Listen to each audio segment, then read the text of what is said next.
हिकमत अमली थी या पीटीए की जो हिकमत अमली थी उसको किस नजर से देखते हैं। आज ओवरसीज के अंदर सर हर रोज गैबाना जनाजे जो है वो नमाज जनाजा पढ़ाई जाती है। 2 दिन पहले स्पेन के अंदर पढ़ाई गई, ऐसे ही फ्रांस में कभी कहीं लोग रोज मोमबत्तियां लेकर बाहर निकल आते हैं चिराग लेकर। तो सर हम तो ओवरसीज में बैठे हुए हैं, तो आप जहरी बात है वहाँ कैपिटल में ही रहते हैं, तो सर ये जरा रोशनी डाल दे कि ये सारा मलबा जो है ये फौज के ऊपर गिरा रहे हैं सर। वहां वो तस्वीरें आर्मी चीफ की लगा के ऊपर खून गिराया हुआ है उन्होंने। तो ये जरा बता दें सर, फौज ने गोली चलाई, किसने चलाई, क्यों चलाई, ये थोड़ा इस पे अगर रोशनी डाल सके सर। असल में इसको थोड़ा में पीछे देखना पड़ेगा। खान साहब 2013 से पॉलिटिक्स में आए एक्चुअल, और 2013 से ही स्टार्टेड धरना। इनकी केपीके में गवर्नमेंट बन गई थी, और जब वो गवर्नमेंट बन रही थी तो मौलाना फजल रहमान साहब लाहौर उन्होंने विजिट किया मियां नवाज शरीफ को। उन्होंने कहा कि इमरान खान के पास मेजॉरिटी नहीं है केपी के असेंबली में, he can not make a government, आप हमें सपोर्ट करें, हम कोलिशन गवर्नमेंट बनाएंगे। बट मियां साहब ने टर्न डाउन कर दी उनकी रिक्वेस्ट। उन्होंने कहा नहीं ये नहीं होगा, सिंस ही हैज दी, जो भी मेंबर्स हैं इनके मेंबर्स वहां ज्यादा हैं, we will allow him to make the government. हम अब इनके मुखालिफ बंदे इधर उधर से इकट्ठे करके गवर्नमेंट नहीं बनाएंगे। बना सकते थे वो, लेकिन उन्होंने कहा नहीं, इनके पास क्योंकि सीट ज्यादा है, ही हैज राइट। उसके बाद ही विजिटेड बनी गाला तो, और उनको कहा आप गवर्नमेंट चलाएं, हम आपको मुकम्मल सपोर्ट करेंगे जी। और खान साहब ने गवर्नमेंट बना ली। खान साहब ने बहुत अच्छा एक पेश किया कि हम इतने घर बनाएंगे, इतने डैम बनाएंगे और सारे काम करेंगे। लेकिन फिर इनको इनकी तालीक थे पाशा साहब, वो लेकर आ गए। उन्होंने कहा यार छोड़ो केपी की गवर्नमेंट को, हम आपको प्राइम मिनिस्टर देखना चाहते हैं, और फिर इनसे धरना दिलवा दिया गया। पूरी कौम को पता है कैसे धरने दिए गए। तो 13 से ये धरने दे रहे हैं इसी कॉन्स्टिट्यूशनल एवेन्यू के ऊपर, और वो धरने क्या है, वो तबाही थी मुकम्मल, एक इंतशार था। और अभी भी आप देखें ना, इन्होंने पिछले साल भी धरना दिया, वहां से जुलूस लेकर आए लॉन्ग मार्च पेशावर से, और गवर्नमेंट ने कहा हम आपको इस्लामाबाद नहीं दाखिल होने देंगे। They approach supreme court, Umar Ata Bandial साहब ने कहा कि नहीं आप इनको आने दें, और उन्होंने ऑर्डर कर दिया कि they will not enter into that zone, ये कॉन्स्टिट्यूशनल एवेन्यू पे नहीं आएंगे लेकिन इस्लामाबाद आए। फिर हुआ क्या, गवर्नमेंट ने उनको आने दिया, they went on the constitutional Avenue. और आज भी आप ब्लू एरिया में देखें तो वहां बेशुमार दरख्त जले हुए हैं, उन तमाम दरख्तों को आग लगा दी गई, वो रात भर वहां आग जलती रही।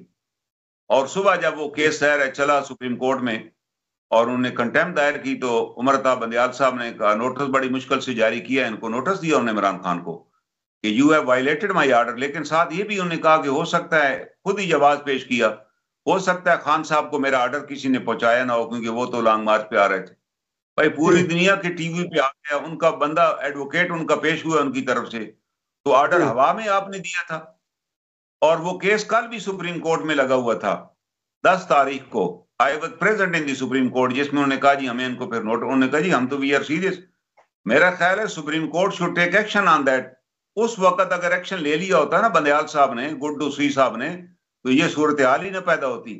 फिर दूसरी दफा इन्होंने कब धरना दिया, आप इनका पूरा ट्रैक रिकॉर्ड देखें, इन्होंने पार्लियामेंट के सामने जाकर धरना दे दिया, जबकि गवर्नमेंट ने बड़ा इनको समझाया कि आप पार्लियामेंट के पास ना आए। ये पहले इस्लामाबाद के बाहर उन्हें धरना दिया कश्मीर हाईवे पे, और ने कहा यहीं मैं धरना दूंगा, लेकिन रातों रात ही क्रॉस्ड ओवर, और गवर्नमेंट ने बड़े रोकने की कोशिश की, but he came and set down in front of the parliament. Parliament में हमला भी कर दिया, रेडियो पाकिस्तान पर भी कब्जा कर लिया। ये वो दिन थे जब चाइनीज प्रेसिडेंट पाकिस्तान आना चाह रहे थे जी। उस वक्त भी तमाम लीडर्स ने इनको कहा, हमारी एक्स सर्वेंट सोसाइटी ने रिक्वेस्ट की, खान साहब ये धरना खत्म करें, क्योंकि उसका विजिट है, प्लान विजिट था पहले का। नतीजा वो चाइना के प्राइम प्रेसिडेंट ये पाकिस्तान का विजिट ना कर सके, ही विजिटेड इंडिया, और इंडिया के साथ 40 बिलियन के उन्होंने कोई एमओयू साइन किए। कितना में नुकसान पहुंचा अगर ये उससे पहले ही was in the parliament. Tayyip Erdogan साहब तशरीफ लाए पाकिस्तान में, और उन्होंने ये प्लान था, गवर्नमेंट ने उनको दावत दी कि he will address the parliament. Khan साहब पार्लियामेंट का बाइकआउट करके चले गए, he did not attend the parliament session. जब तैयब अर्दगान जो पाकिस्तान के सबसे आप कह लें एक बेहतरीन दोस्त है टर्की के साथ हमारे जो मरासम है वो ढके छुपे नहीं है। 65 और 71 की जंग में जब अमेरिका ने भी एम्बार्गो लगा के हमारा असला बंद कर दिया था, क्योंकि टर्किया और पाकिस्तान के पास अमेरिकन वेपन से, उनने हमें रिप्लेनिशमेंट दी, जितना एमुनिशन था वो जो उनके पास उन्होंने हमें प्रोवाइड किया, गन्स तक उन्होंने हमें सप्लाई की। एक बड़ी तारीखी दोस्ती है पाकिस्तान के साथ। उनका प्रेसिडेंट खिताब करके आ रहा है और आप बाइकाट करके चले गए। और दूसरा ये होता है कि जब भी कोई स्टेट हेड बाहर से आता है तो उसको स्टेट डिनर दिया जाता है, उसमें हर गवर्नमेंट अपोजिशन की लीडर्स को भी इनवाइट करती है उस डिनर में, ताकि एक मैसेज आता है ना, वी आर वन। खान साहब ने वो डिनर भी अटेंड नहीं की। उस दौरान फिर जितनी भी नेशनल सिक्योरिटी की मीटिंग्स बुलाई गई, जो प्राइम मिनिस्टर ने बुलाई, वो भी उन्हें अटेंड न की, क्योंकि उनको पता था कायदे में इख्तलाफ भी वहां होंगे तो मुझे उनसे हाथ मिलाना चाहता। वो कहते मैं उनसे हाथ ही नहीं मिलाता। इवन कश्मीर कमेटी का इजलास भी बुलाया गया, जो खान साहब ने खुद कन्वीन किया, मगर मीटिंग अटेंड नहीं की। उसमें भी बाजवा साहब ने कहा भाई you are the prime minister, you must attend. कहता नहीं, मैं उससे हाथ नहीं मिलाऊंगा। अब इनने जब एससीओ की कॉन्फ्रेंस हुई, पाकिस्तान वाज ऑलमोस्ट सेक्लूडेड, हम तो बड़ा डिफिसिट में जा रहे थे, तो 9 ममालिक एंड सेंट्रल एशियन स्टेट्स के they came to Pakistan first time. एक बड़ा ग्रेट इवेंट पाकिस्तान में हो रहा था। खान साहब ने फिर कॉल दे दी कि I am coming to red zone. उन्होंने उनको रोका कि खान साहब इस वक्त तो वो मीटिंग शुरू है, आप ये ना करें। उन्होंने कहा नहीं, मैंने एहतजाज करना है। भाई ये कौन सा एहतजाज का मौका है? अगर ये स्टेटमेंट होते ना तो ये कह देते कि हमने एहतजाज का प्रोग्राम हमारा था, लेकिन due to SCO meeting I am going to call the एहतजाज। इनकी बात बन जाती, लोग भी कहते यार वाकई एहतजाज कर सकते थे, मगर उन्होंने नेशनल इंटरेस्ट को सामने रखा है। ये बाकायदा आए जनाब, और बड़ी फिर उस वक्त भी बड़ी रबड़ की गोलियां चली और बड़ा क्लैश हुआ और उन्होंने इनको रेड जोन में नहीं आने दिया। वो कॉन्फ्रेंस कामयाब हुई। इनका था मुद्दा पूरा कि this conference should be filed, इसको नाकाम हमने करना है जी। अब ये जो लेटेस्ट इवेंट हुआ, उस दिन रशियन फेडरेशन का प्रेसिडेंट कोई 70 मेंबर्स के साथ पाकिस्तान आया हुआ था, और उनके साथ आप देखें ना, हमारे कामरा प्रोजेक्ट में जितना ये थंडर हमारे बन रहे हैं तैयारे, जिसके बारे में हमें व्यू था कि ये तैयारे हमारे मिडल ईस्ट में बिकेंगे, और middle east is under the influence of American. उन्होंने कह दिया कि पाकिस्तान से कोई चीज भी ना खरीदो, तो हमने किधर वो चलाने हैं जाकर जनाब, हमारी तो उसके ऊपर बड़ी इन्वेस्टमेंट थी। तो सेंट्रल एशियन स्टेट ने हमारे साथ डील की, हमारे ये थंडर का स्क्वाड उन्होंने खरीदा, और अगले 30 साल तक हम उनको मेंटेनेंस भी देंगे, उनको ट्रेनिंग भी देंगे। हमारा एक अलायंस चल रहा है। अब ये रशियन फेडरेशन वाले आए, उस दिन भी खान साहब ने कहा कि नहीं जी चले, और उसकी बाकायदा जो इस्लामाबाद की बिजनेसमैन है उन्होंने रिट दायर की कि इनको रोका जाए जी। और वो जब रिट दायर हुई तो गवर्नमेंट हाई कोर्ट ने ऑर्डर दे दिया। उन्होंने कहा जी, गवर्नमेंट को कहा कि आप इनके साथ डायलॉग करें और फाइंड आउट अ सोल्यूशन, ताकि ये रेड जोन बंद ना हो। वो फिर बाकायदा तैयारे पे बैरिस्टर सैफ को मंगाया गया और खान साहब एग्री कर गए। उन्होंने कहा ठीक है जी, संगजानी में मुजाहरा होगा, इनको जगह दे। उन्होंने कहा हम जगह दे देते हैं। संगजानी में सारे अरेंजमेंट हो गए, और ऑल ऑफ सडन अमीन गंडापुर साहब और उनकी अहलिया बुशरा बीबी साहब ने वहां ऐलान किया कि नहीं, हम तो जी रेड जोन में जाएंगे, और लोगों को लेके चल पड़े कि हम खान को रिहा करा के ले आएंगे। भाई आप जब तय कर चुके हैं तो why you are moving toward that direction. अब उसके बाद वहां गए, गवर्नमेंट ने उसको रोका, फिर वहां से खामोशी के साथ वो दोनों विद प्लान के साथ वो दे डिसअपीयर्ड। बुशरा बीबी साहबा भी वहां से चली गई और गंडापुर साहब भी चले गए, गायब हो गए। पहली बात है, यू आर द लीडर्स। पहली आपको जब आपके पार्टी हेड ने कह दिया था कि आप वहां नहीं जाएंगे, तो आप क्यों गए? और अगर आप वहां चले भी गए और वहां से आप छोड़कर जा रहे हैं, तो अपने कारकुनों को भी कह देते कि यार आप भी वापस संग जानी जाए, को हादसा ही पेश ना आता। उनको आपने उधर ही छोड़ा, खुद गायब हो गए बीच में से, मानसेरा जाकर तलू हुए। ये कौन सा तरीकाकार है भाई? आपने अपने ही कारकुनों को चीट किया, उनको हवाले करके तो आप रवाना हो गए। बाद में वहां फायरिंग भी हुई, जाहिर है उसके ऊपर फिर मुतजाद दावे आ रहे हैं। इसके ऊपर जो वर्ल्ड है ना फेक न्यूज वॉच डॉग, या उसका भी स्टेटमेंट आ गया कि हम we are very much disturb कि पाकिस्तान से जितनी खबरें आई वो सारी फेक थी। तो हम तो उनकी जो खबरें आ रही हैं, लेकिन जो पीटीए के लोग कह रहे हैं ओवरसीज के अंदर, वो कहते हैं इतनी मौत हुई है कि लोग उन्होंने बाद में लाशें ही जला दी हैं। यहाँ तक ये पोस्टर लगे हुए हैं दीवारों के ऊपर, यहाँ ओवरसीज के अंदर तमाम मालिकों के अंदर सर पीएम हॉस्पिटल की छत पर लाशें जलाई जा रही हैं। भाई अगर छत पे लाशें जलाई जा रही होती तो पूरा एरिया में पता चल जाता कि कोई लाश मामूली चीज तो नहीं है जलाई जाती। चले हमें तो एक आदमी की डेथ का भी अफसोस है, अगर एक आदमी भी मारा गया। देखना सबसे पहले अटक में पुलिस कांस्टेबल की डेथ हो गई, फिर 6 रेंजर्स के नौजवानों की डेथ होगी। बिल्कुल ऐसी है। नौजवान के पास जेब सी तलाशी में 100 रुपया मिला और उसकी जेब में उसका पुराना मोबाइल सेट था जिसके ऊपर उसके बाप की 22 के करीब कालें आई हुई थी। वो बेटे से बात करना चाह रहा था, लेकिन इस दौरान वो मारे गए। इस दौरान वो बंदा भी पकड़ा गया जिसने इसके दौरान गाड़ी के नीचे रौंद के उनको मारा। अब दोनों तरफ से मुतजाद दावे हैं। हमारी तो खुद डिमांड ये है कि इस पे जुडिशियल कमीशन बनाया जाए।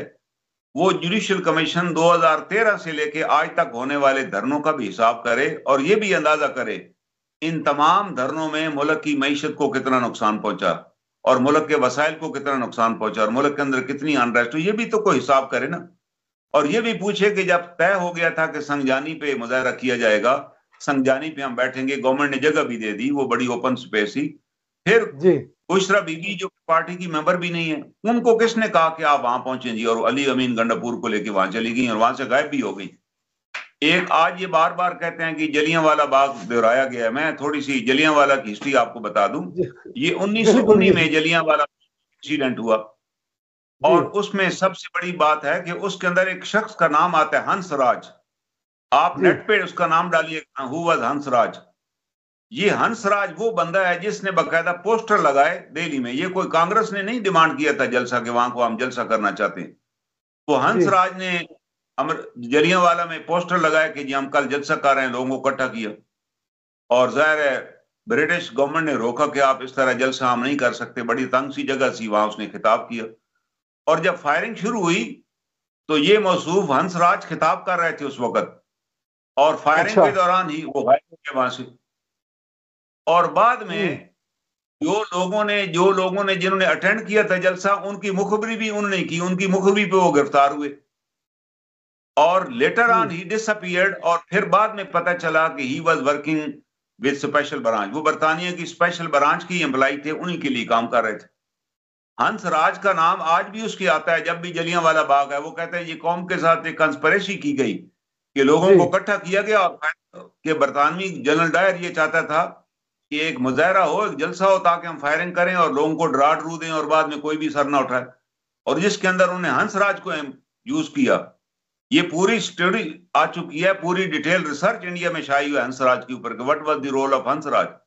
अब आप देखिए कि इस वाकये में ये जो हादसा हुआ बड़ा अफसोसनाक, चाहे कोई भी एक बेगुनाह आदमी मारा गया, जितने भी मारे गए, वो तो कौम का नुकसान है, वो भी किसी की माओ के बच्चे थे। तो इसमें हुआ थी हंसराज कौन था जो इनको वहां पर ले गया और लेने के बाद इनको छोड़ के वहां से गायब हो गया। और बड़े पहली दफा भी धरना हुआ तो खामोशी से वो पेशावर असेंबली में पहुंच गए, ले लोग यहाँ हमारे खाते रहे। अब आप देखें सैकड़ों लोग गिरफ्तार हुए और जब उनको रात को मजिस्ट्रेट के पास पेश किया गया रिमांड के लिए, तो कितनी बड़ी पाकिस्तान की ये पार्टी है, तो इनका एक भी वकील वहां नहीं था। और बगैर काउंसिल के, वो उनका काउंसिल होता, वो बताता कि जनाब इनका रिमांड न लें, ये तो आम बेचारे मजदूर हैं या वर्कर हैं जो भी हैं, अब वो जेलों में उनका कोई पुरसान भी नहीं है। पहले भी लोग गिरफ्तार हुए, उनको कोई छुड़ाने के लिए नहीं आया, किसी ने रब्ता तक नहीं किया। कितनी बड़ी पार्टी है, कितने बड़े रहनुमा है, यार एक फंड कायम करते, वो लोग जेलों में उनको कपड़े लेकर देते, उनकी जरूरियात का पता करते। कितने लोग उनके पास जूते भी नहीं है। तो ये बिल्कुल आप लाएं अपने वर्करों को तो लुक आफ्टर तो करें। और मेरा तमाम पोलिटिकल से, चाहे उनका ताल्लुक मुस्लिम लीग नून से है या जेयूआई से है या पीटीआई से है, कि वो कानून के मुताबिक काम करें, अपने लीडर के इश्क में अंधे ना हो जाएं कि लीडर ने कह दिया और हमने ये करना है। अगर कल आपका नुकसान हो गया, मारे गए,